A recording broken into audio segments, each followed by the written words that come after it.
Muy buenas tardes, chicos. Es una alegría volver a encontrarnos por aquí. Esperamos que en la fiesta de la Santa Trinidad, que fue el domingo, los haya animado al espíritu de comunión.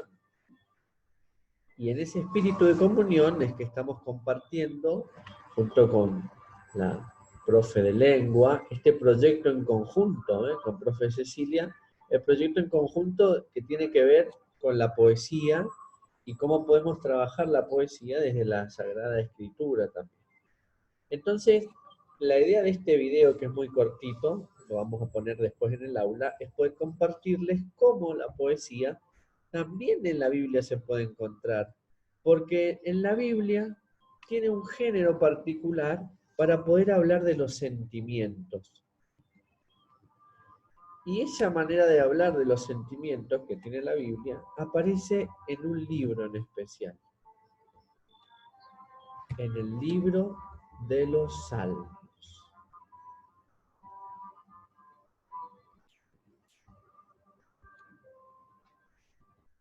Este libro de los Salmos se nos presenta con la belleza de una flor, para hablar con palabras poéticas. Y es un libro que tiene muchas particularidades. En la Biblia hay varios géneros que nos ayudan a expresarnos poéticamente e incluso hay todo un apartado de poesía. ¿Los salmos qué son? Son canciones, oraciones que ayudan a expresar los sentimientos de los creyentes, sean judíos como cristianos. Originalmente el término salmo, teilim en hebreo, significaba canciones, oraciones cantadas que el pueblo aprendía de memoria o que algunos dirigían con los acordes de algún instrumento musical. Estas oraciones tienen como una maravilla de expresar lo que hay en el interior de las personas, por eso la imagen, el icono de una foto. Y expresan lo profundo que hay en el alma. También expresan lo que se vive socialmente, lo que le pasa a las diversas personas, lo que le pasa a la sociedad, lo que anhela, sus alegrías, sus tristezas. Por eso el libro de los Salmos es entrar, abrir el candado para entrar en el corazón de muchas personas, de un pueblo, y entrar en sintonía y descubrir que tal vez esos sentimientos son los que yo estoy viviendo hoy. Como tal, el libro de los Salmos está conformado por 150 oraciones o salmos, cada una numerada.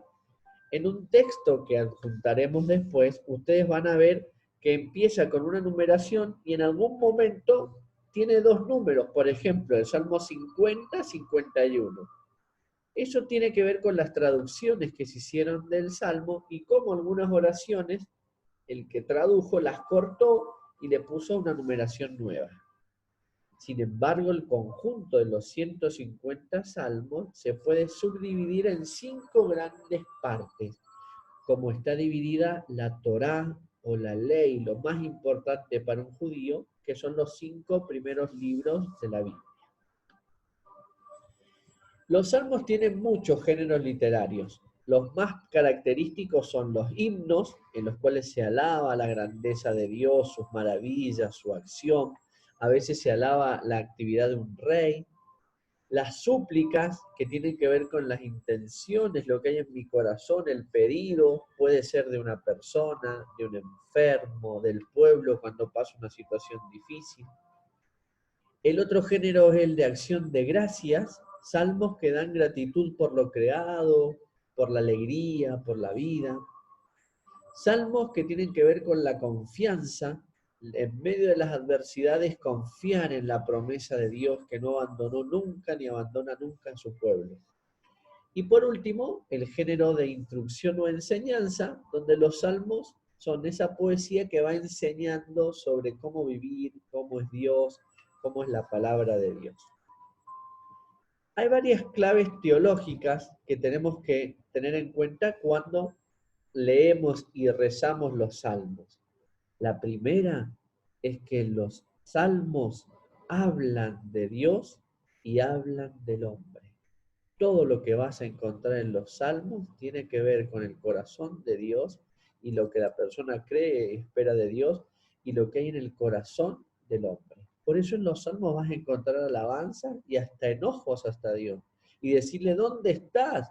Angustias, deseo de venganza, deseo de un amor apasionado, porque los salmos nos hablan de lo que hay en lo profundo del corazón del hombre.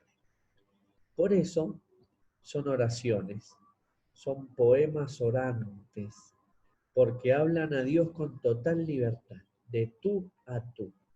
Y por eso cada uno puede tomar el salmo y hacer su oración con ese salmo. Lo podemos rezar en comunidad, lo podemos rezar con otras personas, y es el sentirnos ante Dios que le hablamos como se habla con un amigo.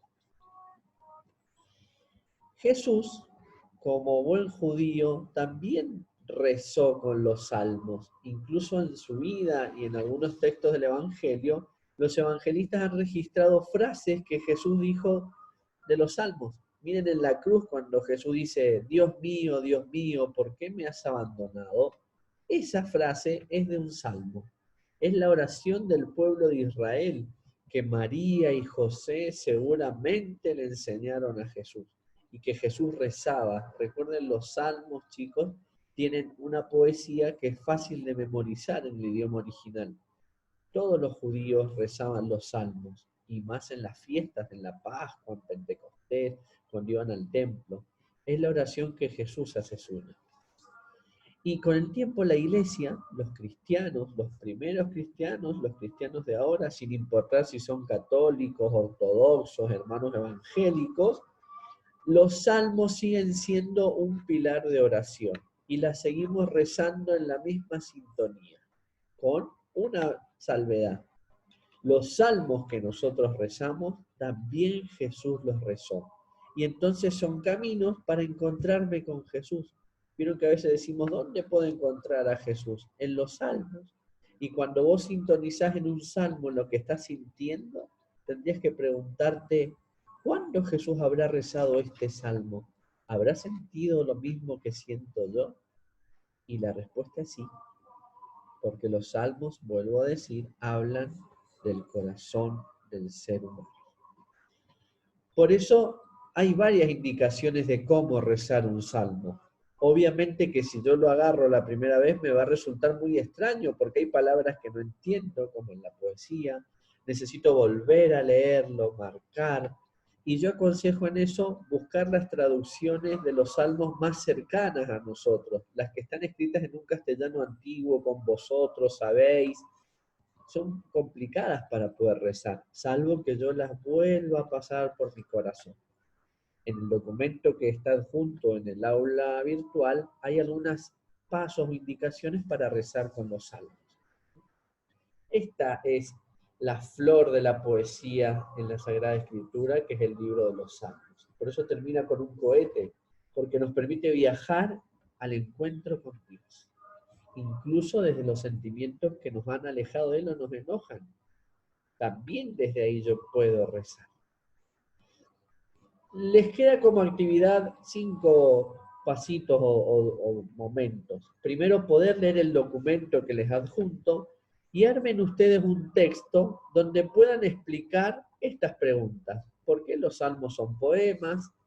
¿Para qué sirven en la Biblia? ¿Cómo se clasifican los salmos? ¿Por qué se los considera un conjunto de oraciones?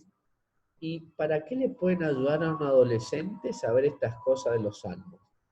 No respondan las preguntas, los salmos son poemas, sino escriban un texto.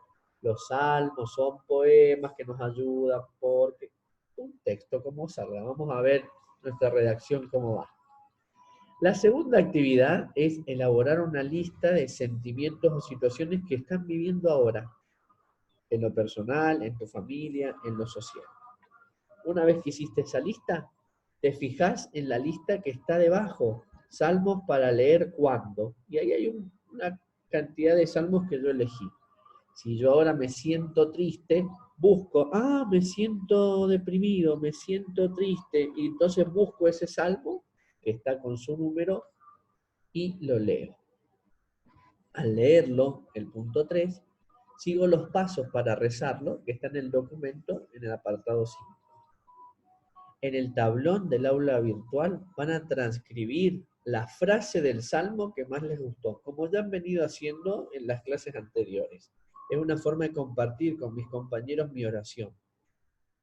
Y después, el quinto punto, los voy a desafiar a que ustedes escriban su salmo, su oración. Si, por ejemplo, yo me siento que necesito esperanza, leí el Salmo 72, escribo yo ahora mi oración. ¿Me puede ayudar el Salmo como está escrito? Señor, escúchame. Y si no, lo que yo siento ahora, lo que le quiero decir a Dios, como se lo quiero decir, contar, gritar. Va a ser mi poema orante ese Salmo. Bueno, que sea un tiempo de dejar que la palabra de Dios nos preste su palabra para contar lo que estamos sintiendo y viviendo. Y todo sea para gloria al Padre, al Hijo y al Espíritu Santo, como era en el principio, ahora y siempre, por los siglos de los siglos. Amén. Estamos en contacto. Cualquier cosa nos consultan al profe Ceci y a mí por el aula virtual. Dios los bendiga mucho y feliz domingo del cuerpo y sangre de Jesús. Recordar que Jesús nos invita a la comunión con Él. No sacramentalmente, pero sobre todo poder tener sus sentimientos y sus actitudes, ser otro Jesús donde estamos para los demás. Un abrazo grande y cuídense mucho.